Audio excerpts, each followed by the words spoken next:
Hey everyone, Karen the Warp Spinster here. Welcome to my channel. Thank you for spending time with me today. I am going to switch from Jack and the Beanstalk, even though I have another idea for a bean pod that I want to try. Today I want to do Hansel and Gretel. And it's probably not the first thing you think about when you think of Hansel and Gretel. But for some reason, it's one of the things that I think about, and that is leaving breadcrumbs along the trail. So that's what we're going to do. It's also very nice because I can use lots of scraps, because the breadcrumbs, of course, are going to be little scraps. And it's going to be a curvy path, but the breadcrumbs are going to be, you know, not little squares. I thought about doing a curved path and then just appliquing on odd shapes, which would work too.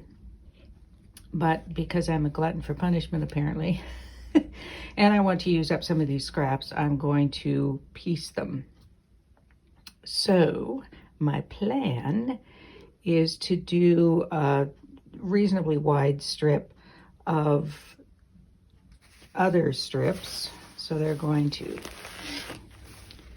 line up here, and I don't know what size they'll be, varying sizes, and then they will be, I'm sure, not straight across, but just kind of wonky as we go.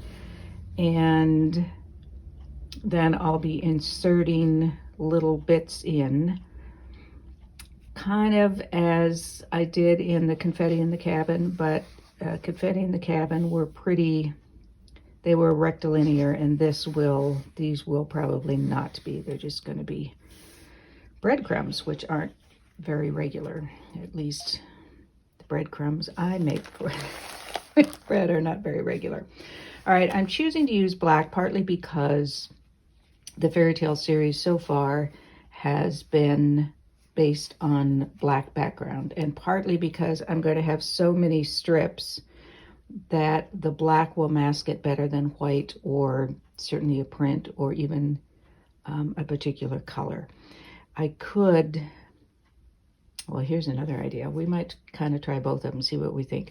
I could do the background strips in a variety of colors and then black or white as the breadcrumbs, which would make something very, very colorful for sure. And might be less depressing than the black, although black is very elegant. But, you know, it's a grim fairy tale, and it's a Grimm's tale. It's quite grim. So we'll see. Maybe we'll try them both out. That's the plan. So the first thing I'm going to do is find and or cut some strips of the black, and then we'll choose some pieces of this, and then we'll start laying it all out. One thing that I'm going to do differently for this, as compared to Confetti in the Cabin, is to simplify it a little, I guess. In Confetti in the Cabin, you can see that I have pieced within piecing. So this had to be pieced and then pieced around it. I think I'm going to try to simplify that so that each strip will just have, I don't know, a wonky strip of some sort spliced into here, and then the next strip will just border that, and I'll make sure that I don't have crumbs right next to each other. So that will eliminate the need to do this sort of double insertion thing there. So let's start with this hairy piece here. It's going to be pretty good sized. I'm thinking perhaps they started out with larger breadcrumbs, and then as they got further along, they decided maybe they'd better be smaller because they were running out of bread. They went further than they thought they were going to go. Plus, perspective-wise, they would get smaller as you go that way, but, you know, whoever accused us of literalism or perspective reality. So I will cut this at an angle, and this is probably not the width it's going to end up being because I will have, once I put in a wonky shape, it's going to throw off the edges, of course. So let's start with blue breadcrumbs. That sounds ghastly, doesn't it? But we will do, I don't know, some kind of shape. Certainly does not need to be that long, but let's go with a strip like that. And I'm going to splice that in, and then we'll do another strip and put them together and see how they work. When I go to sew this together, I can either keep this same angle, which is going to be made wonky by the fact that this is not a straight line or in that particular angle, or I can change it and end up with something completely different. So say I change it to that and then stitch that the same angle, and my fingers out of the way here. That will also mean that when I sew this, because of the 1/4 inch seam, that's going to be more like that, which is fine for our irregularly shaped breadcrumbs. So I think I will do that and then come back and see. I probably don't want to spread them. We'll see. I'll ponder it while I sew. Possibly should have chosen a color other than blue, which isn't going to contrast very well with this, but hopefully you could see that. Now, if I were to, say, insert a crumb over here, then, do you think they were dropping breadcrumbs, or sort of taking a little handful and dropping those? We can make it whatever we want. We could make up a whole new story. We might by the end of this. So I could, in fact, do another piece, say down here. And I'm thinking that once I have this strip piece done, strip set, I guess it will be, then the path is going to follow a curve, and this will be on one side of the path. And the width will be determined by whatever length this strip ends up being. So let's do another one, maybe about here. And then choose a different color. I don't know, what do you think? Let's do a green here. I've got all kinds of lovely scraps in my bag, and you can see they're all hairy scraps, but I'm sure you will forgive me that, right? Let's make this a little breadcrumb. So I have to make sure that I give myself enough room for seams. And then I can put this in here. And then we'll start doing a couple more strips so we can see how it's actually going to look. So I am off to sew this, and then we'll come back and get started on another strip. So I have a narrower strip here. This is about 1 inch, which means that the breadcrumbs will end up being about 1/2 inch wide once we do the seams. And I'm thinking that I don't want this to be straight like that. I think I want it to be a little wonky so that the breadcrumbs don't seem to be just marching like little bread soldiers.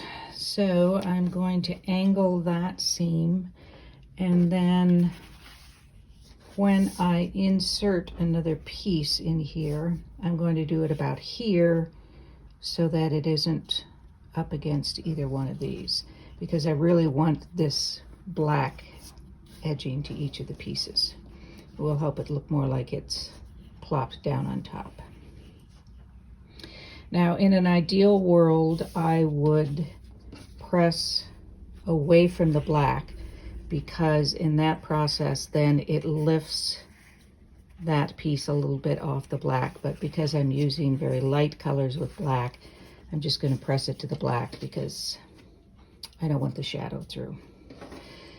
So I'm going to cut this at an angle and then insert a piece or two into this, which we will then sew to this. And this is the width I'm going with at the moment. It may end up being shorter than that, but we will start with that. Here is our next strip, and I will sew these together.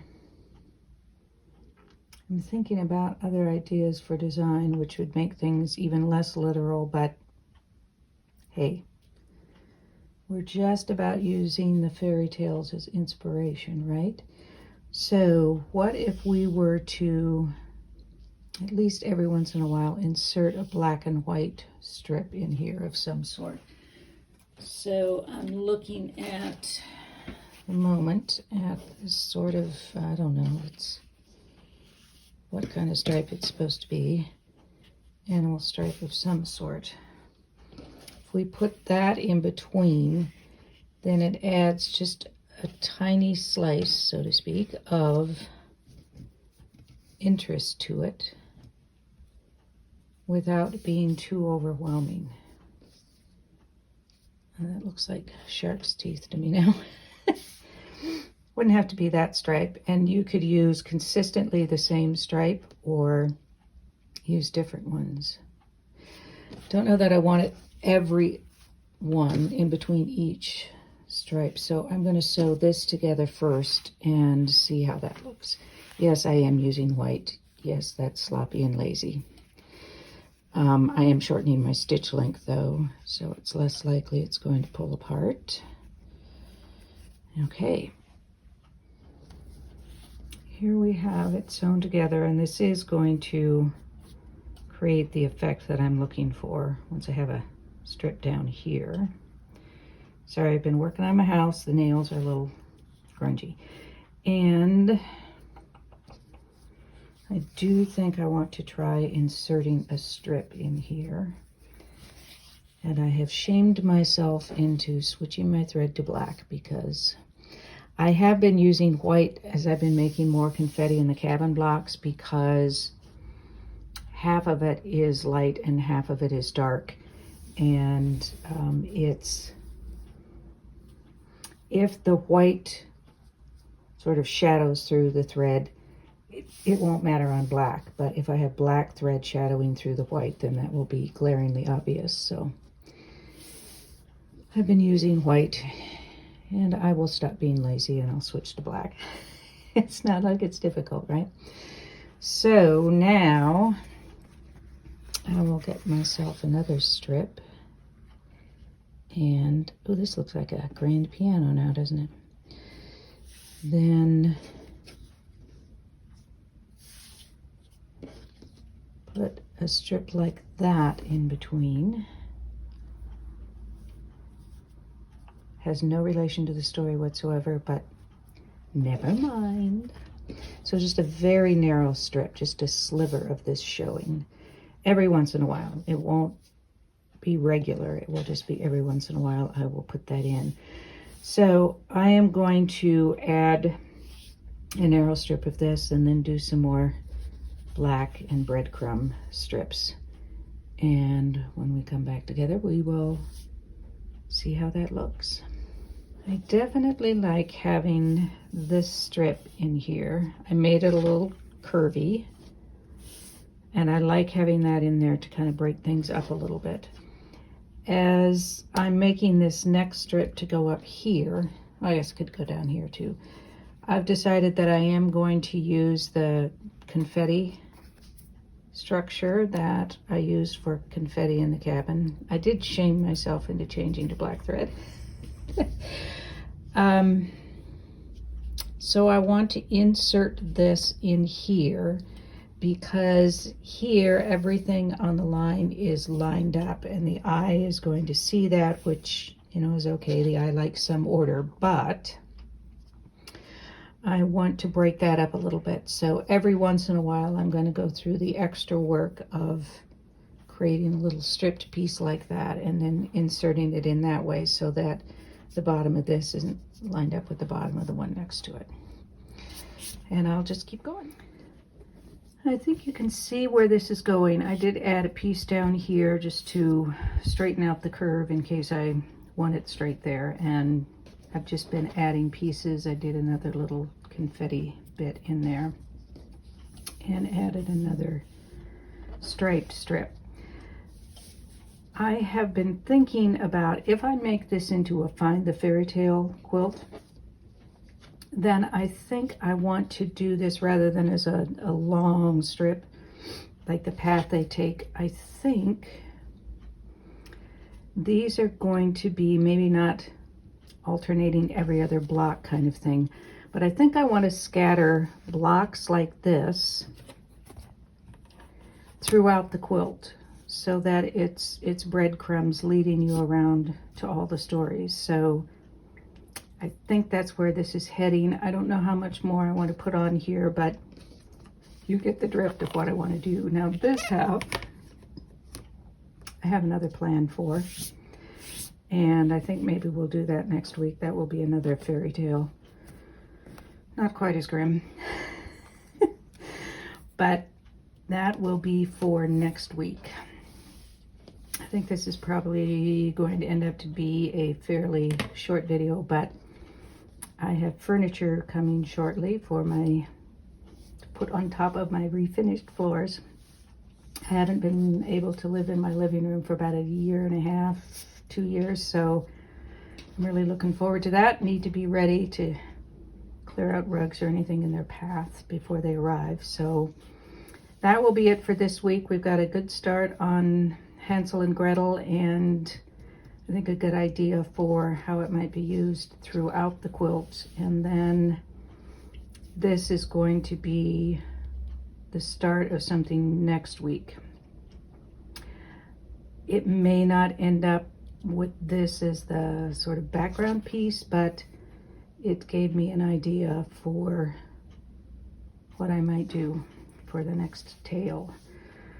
So I hope you will join me next week to find out what fairy tale that is going to be.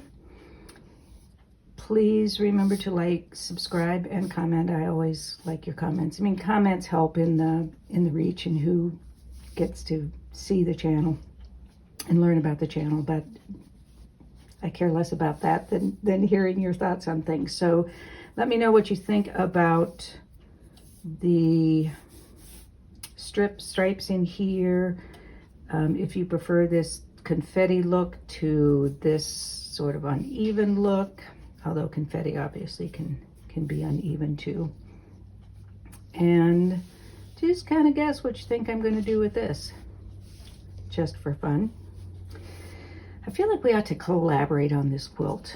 I mean, we're always collaborating because you're always giving me great ideas, but I think it would be fun to do a Find the Fairy Tale just as a kind of a group quilt. And just a quick update on something else. Those of you on who follow my Facebook page, I asked you to tell me which of 2 red and white Christmas quilt designs you like, more traditional designs, and everyone was very kind and letting me know which one they liked.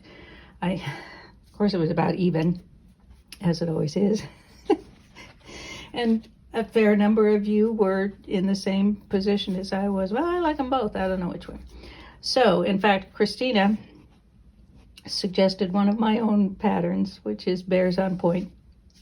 And so I thought, oh, yeah, that would be a good one. And yeah, maybe I should do my own pattern. So I have done all the cutting and marking for the background. And I'm now waiting for the red, and then I'll be ready to get started on that. I'll put a link to the Bears En Pointe pattern below so you can see what it looks like if nothing else. And I will show you the Christmas quilt in the end. It probably won't be for this Christmas, but I'll give you a little progress updates as we go. So anyway, hope to see you next week. Looking forward to hearing your comments. In the meantime, be well, be safe, be happy, be quilting. Peace out.